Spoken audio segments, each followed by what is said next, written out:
கிறிஸ்துவில் அன்பானவர்களே, ஆண்டவரும் இரட்சகருமான இயேசு கிறிஸ்துவின் விலையேற பெற்ற நாமத்தில் நான் உங்களை வாழ்த்துகிறேன்.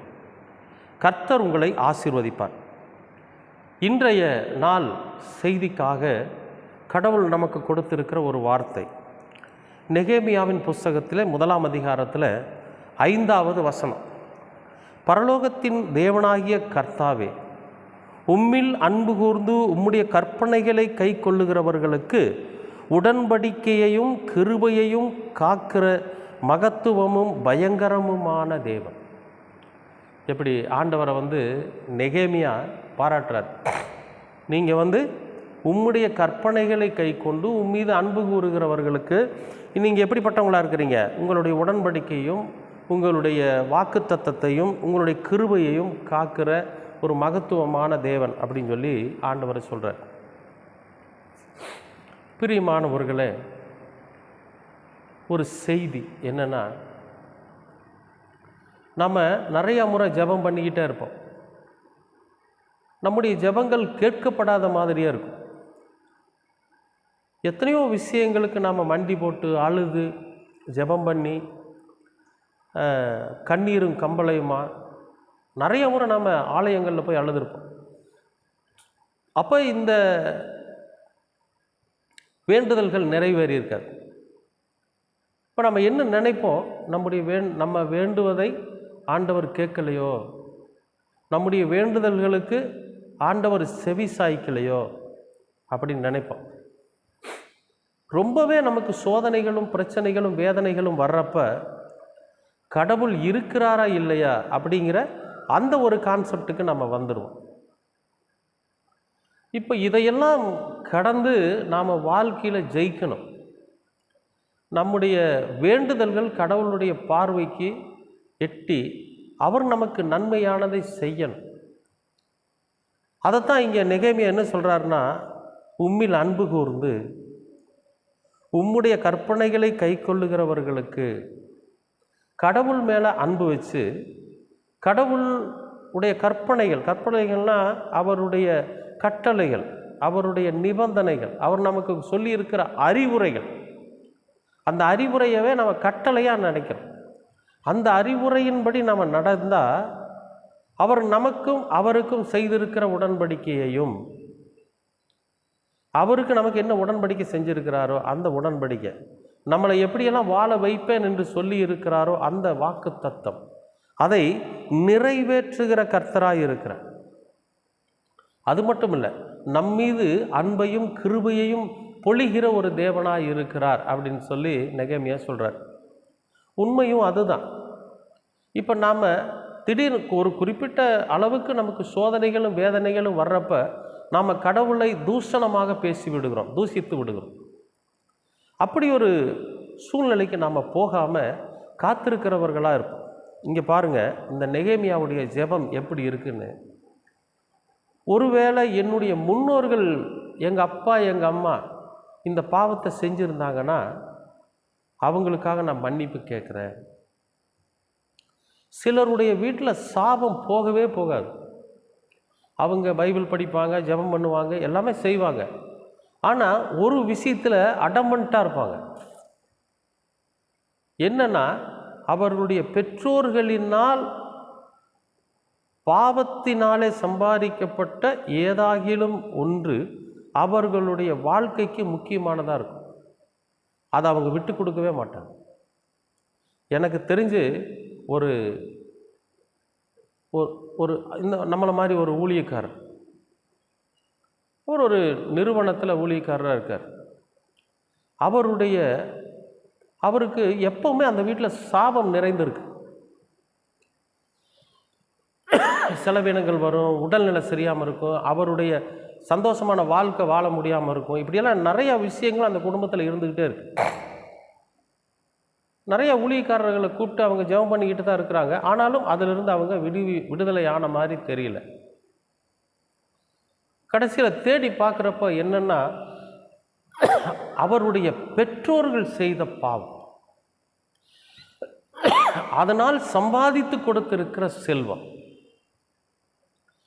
காணிக்கை காசை ஏமாற்றி ஆலயத்துக்கு வந்திருக்கிற அந்த ஆலயத்திற்கு தேவையான ஆலயத்தினோட பண்டக சாலையில் சேர்க்கப்பட்டிருக்கிற அந்த தசம பாகத்தையும் காணிக்கையும் தெரியாமல் எடுத்து திருடி அவர்கள் சேமித்திருக்கிற அந்த சொத்தை அவர்களால் விட்டு கொடுக்க முடியல. அதை இது எங்கள் அம்மா எங்கள் அப்பா எங்கள் அம்மா என் பெற்றோர்கள் தவறாக சம்பாதிச்சது இது, அதனால் இதை நான் மீண்டும் என்ன பண்ணிடுறேன், அந்த எங்கே போய் சேரணுமோ எங்கிருந்து எடுத்தோமோ அங்கேயே நான் கொண்டு போய் சேர்த்திடுறேன், எனக்கு இது வேண்டாம், என்னுடைய உடல் உழைப்பில் எனக்கு கிடைக்கிறது போதும், என் குடும்பத்தை பாதுகாத்துக்கொள்ள எனக்கு அது போதும்னு சொல்லி அவங்க ஆண்டவரோட சமூகத்தில் தன்னை அர்ப்பணித்து தன் பெற்றோர்கள் செய்த பாவத்திலிருந்து தனக்கு விடுதலை பெற்றுக்கொள்வதற்காக அவர்கள் சம்பாதித்து வைத்திருக்கிற அந்த பாவத்திலிருந்து தன்னை விடுவித்து கொள்ள அவங்க முயற்சி செய்யலை. ஏன்னா அது கொஞ்சம் விலை உயர்ந்ததாக இருக்குது. இன்றைக்கு அநேகருடைய குடும்பத்தில் சாபம் எப்படி இருக்குது அப்படின்னா, முறையாய் சம்பாதிக்காத ஒரு விஷயத்தை அவர்கள் இறுக பற்றி கொண்டிருப்பது தான் காரணம். அதனால தான் நிறையா பேருடைய ஜெபம் கேட்கப்படுறதில்லை.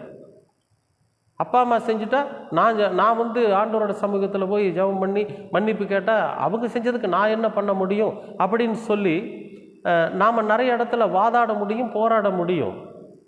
அந்த போராட்டமும் அந்த வாக்குவாதமும் சரிதான். ஆனால் என்ன, நம்ம ஒரு சில விஷயங்களை விட்டு கொடுக்க முடியலை. ஒரு வீடு சம்பாரித்து நமக்கு கொடுத்துருப்பாங்க, அந்த அநியாயமாக அந்த திருச்சபையினோட காசில் வீடு சம்பாரித்து கொடுத்துருப்பாங்க, வாகனம் எடுத்து கொடுத்துருப்பாங்க, இதெல்லாம் நமக்கு வாங்கி கொடுத்துருப்பாங்க. நாம் அதை பயன்படுத்திக்கிட்டே ஆண்டவரோட சமூகத்தில் இருக்கிறப்போ நிச்சயமாக நாம் ஆசீர்வதிக்கப்பட்டவர்களாக இருக்க முடியாது, சபிக்கப்பட்டவர்களாகத்தான் இருக்க முடியும். அதுக்கு ஒரு உதாரணம் பாருங்கள். யோசுவா போருக்கு போகிறாரு. அங்கே அநேகரால் இவங்க நிறைய பேர் போகிறாங்க, அவங்க கொஞ்சம் பேர் இருந்து அவங்கள என்ன பண்ணிடுறாங்க, விரட்டி அடிக்கிறாங்க. இவர் திரும்பி தேவனோட சமூகத்தில் அழுது ரட்டுடுத்தி அழுது புலம்புறாரு. அப்போ ஆண்டவர் சொல்கிறாரு, உன்னிடத்துல தீட்டு இருக்குங்கிற. என்னிடத்துல என்னங்க தீட்டு இருக்குதுனாக்கா, இந்த மாதிரி வேறொரு இடத்துல ஆலயத்தை நீங்கள் போய் இது பண்ணுறப்ப அந்த ஆலயத்தில் இருக்கக்கூடிய பொருளை எல்லாம் கொள்ளையடிச்சிட்டு உனக்குள்ளே இருக்கிற ஒருத்தன் மறைச்சி ஒழிச்சு வச்சிருக்கிறான், அதனால் அந்த சாபம் அந்த தீட்டு உனக்குள்ளே இருக்குதுன்னு சொல்கிறார். இப்போ நீங்கள் அந்த யோசுவா அந்த 7ஆம் அதிகாரத்தில் வாசித்து பார்த்தீங்கன்னா அது தெரியும். அப்போ யார் அதை ஆகான்னு தேர்வு செய்யப்படுறான், அவங்ககிட்ட அது இருக்குது, அவனை அடித்து கொள்கிறாங்க. கொன்னதுக்கப்புறம் இவங்க ஜெயிக்கிறாங்க. ஏன்னா சாபமும் தீட்டும் நம்முடைய வீட்டில் இருக்கிற போது நாம் ஜெயிக்கவே முடியாது. வாழ்க்கையில் எந்த விதமான ஜெயமும் நமக்குள்ளே வராது. அப்போ கடவுளுக்கு நம்ம எல்லாருமே கடவுளுக்கு விரோதமான காரியத்தை செய்கிறோமா அப்படின்னா இல்லை. அதாவது மற்றவர்களுக்கு முறையாய் சேர வேண்டியதை நாம் அபகரித்து கொண்டால் நிச்சயமாகவே நாம் ஜெயிக்க முடியாது. அது கடவுளுக்கு விரோதமான காரியம், கடவுளை ஏமாற்றுகிற ஒரு காரியம். அப்போ அந்த காரியத்தை நாம் செஞ்சு நம்ம தொடர்ந்து அதையே இறுக பிடிச்சிக்கிட்டு இருந்தோம்னா நம்முடைய வாழ்க்கையில் சாபம் நம்முடைய வாசலில் படுத்திருக்கும். அந்த ஊழியக்காரரோட வாழ்க்கையில் அதான் இருக்குது. அப்போ இங்கே நெகேமியா என்ன சொல்கிறாரு, ஒரு அலங்கத்தை கட்டணும், கட்ட வேண்டிய ஒரு கட்டாயம் இருக்கிறது. அதை கட்டணும் அப்படின்னா அதுக்குள்ளே என்ன இருக்கக்கூடாது, சாபமோ தடையோ தீட்டோ இருக்கக்கூடாது. அதனால் அவர் என்ன சொல்கிறாரு, அருமையாக தன்னுடைய ஜெபத்தை ஏறெடுக்கிறார்.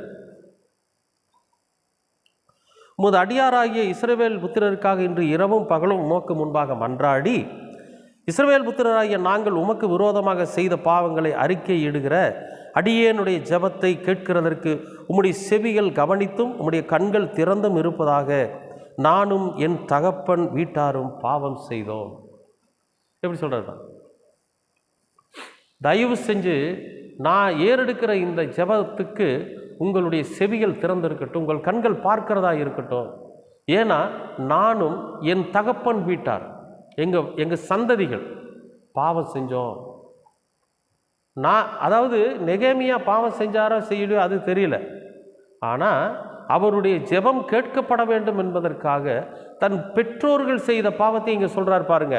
நானும் என் தகப்பன் வீட்டாரும் பாவம் செய்தோம், நாங்கள் உமக்கு முன்பாக மிகவும் கெட்டவர்களாய் நடந்தோம். நீர் உம்முடைய தாசனாகிய மோசேக்கு கற்பித்த கற்பனைகளையும் கட்டளைகளையும் நியாயங்களையும் கை கொள்ளாமல் போனோம்.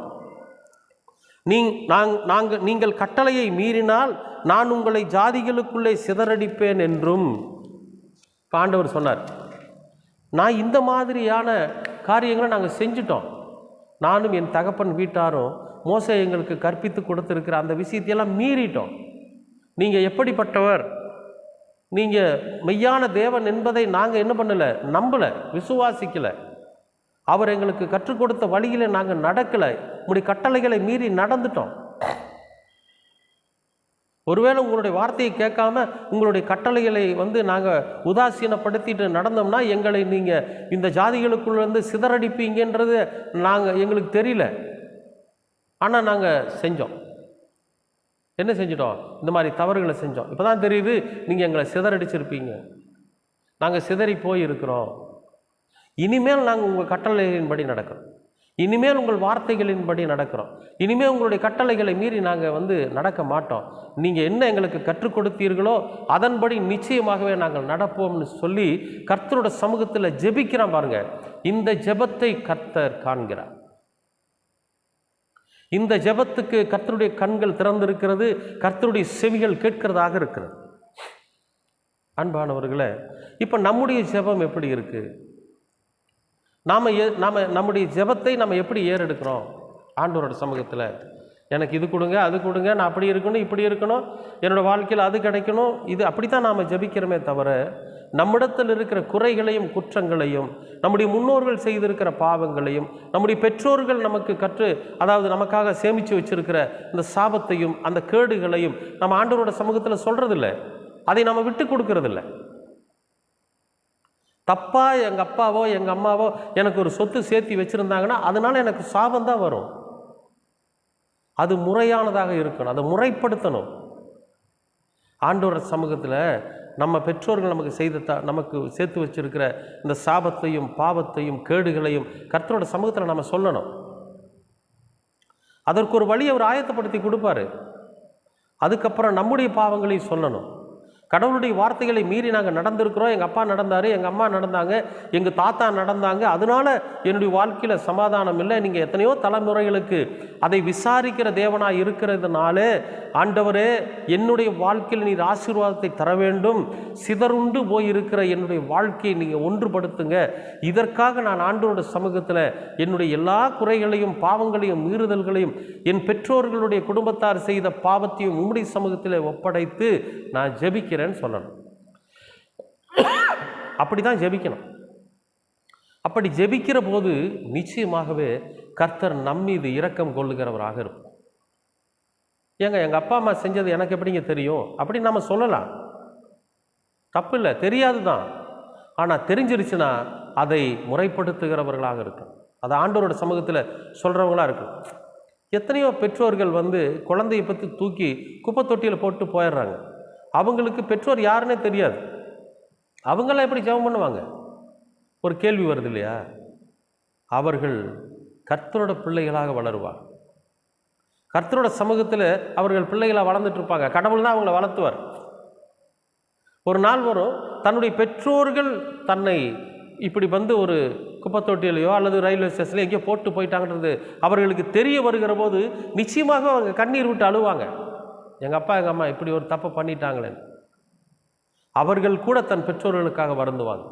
அன்பானவர்களே, நாம் வேதத்தை வாசிக்கிறவர், நாம் ஒவ்வொரு நாளும் நம்முடைய ஜெபத்தை ஏறெடுக்கிற போது நமக்காக, நம்முடைய பெற்றோர்களுக்காக, நம்முடைய முன்னோர்களுக்காக, அவர்கள் செய்திருக்கிற அந்த காரியங்களுக்காக, நம்ம ஆண்டவரோட கட்டளையை எதில் மீறி நடந்தோம், அவர் சொன்ன வார்த்தையை எது நம்ம கேட்காம போனோங்கிறத சரிவர நாம் யோசித்து அதை கர்த்தரோட சமூகத்தில் நாம் ஒப்படைத்து ஜெபிக்கிற போது நிச்சயமாகவே நாம் ஜெயிக்க முடியும். கடவுள் நம்முடைய ஜெபத்தை கேட்கிறவராக பார்க்கிறவராக இருப்பார். அன்பானவர்களே, ஜெபம் கேட்கப்படலைன்னு வருத்தப்படாதீங்க. அதுக்கு ஒரே வழி இதுதான். கடவுளோட சமூகத்தில் மண்டியிட்டு நம் முன்னோர்களுக்காக, பெற்றோருடைய சந்ததிகளுக்காக, நமக்காக, நம் பெற்றோருடைய வீட்டாருக்காக நம்ம ஜெபிக்கிற போது நிச்சயமாகவே கடவுள் நம்முடைய ஜெபத்தை கேட்கிறவராக இருப்பார். உங்களுடைய ஜெபத்தை கண்டிப்பாக கேட்பார். ஜெபிப்பீங்களா? நெகேமியா ஏறெடுத்த மாதிரி நீங்கள் ஜெபத்தை ஏறெடுப்பீங்களா? ஜெபிச்சு பாருங்க, கண்டிப்பாகவே உங்களுடைய வாழ்க்கையில் மிகப்பெரிய மாற்றத்தை நீங்கள் காண்பீர்கள். கர்த்தர் உங்களை ஆசீர்வதிப்பார். இந்த காணொளி உங்களுக்கு பிரயோஜனமாக இருக்குமானால், இந்த செய்தி உங்களுக்கு பிரயோஜனமாக இருக்குமானால் இதை நீங்கள் சப்ஸ்கிரைப் பண்ணுங்கள், ஃபார்வர்ட் பண்ணுங்கள், உங்களுடைய நண்பர்களுக்கு இதை அனுப்பி கொடுங்க, கமெண்ட் பண்ணுங்கள். ஏன்னா அனுதின உணவு என்கிற இந்த சின்ன ஊழியத்திற்கு அது மிகவும் உதவியாக இருக்கும். கர்த்தர் உங்களை ஆசீர்வதிப்பார். அன்பின் பரலோக பிதாவே, அருமையான நல்ல இந்த அனுதின உணவிற்காக உமக்கு நன்றி செலுத்துகிறோம். இந்த நாளின் செய்திக்காக உமக்கு நன்றி செலுத்துகிறோம். கர்த்தாவே, நெகேமியா ஜெபித்தது போல நாங்களும் எங்களுடைய முன்னோர்கள் செய்த பாவங்களுக்காக, எங்கள் பெற்றோர் வீட்டார் செய்த பாவங்களுக்காக உம்முடைய சமூகத்தில் நாங்கள் மண்டியிட்டு ஜெபித்து எங்களிடத்தில் இருக்கிற பாவங்களையும் கேடுகளையும் சாபங்களையும் நாங்கள் தொலைத்தெறிந்து எங்களை பரிசுத்தப்படுத்தி கொண்டு உம்முடைய செவிகளுக்கு எட்டும்படியாக, உம்முடைய பார்வைக்கு எட்டும்படியாக எங்களுடைய ஜெபத்தை ஏறெடுக்க நீர் எங்களுக்கு கிருபை பாராட்டும். உம்முடைய அன்பினாலும் உம்முடைய கிருபையினாலும் உம்முடைய மகத்துவத்தினாலும் நீர் எங்களை வழிநடத்தும். சிதறுண்டு போயிருக்கிற, சிதறடிக்கப்பட்டிருக்கிற எங்களுடைய வாழ்க்கையின் நன்மைகளை நீர் ஒன்றிணைத்து எல்லாவற்றையும் எங்களுக்கு பெற்றுத்தர வேண்டுமாய் செபிக்கிறோம். கிருபை சூழ்ந்து கொள்ளட்டும். இரட்சகராம் இயேசு கிறிஸ்துவின் வழியாய் கேட்கிறோம் நல்ல பிதாவே. ஆமேன், ஆமேன், ஆமேன்.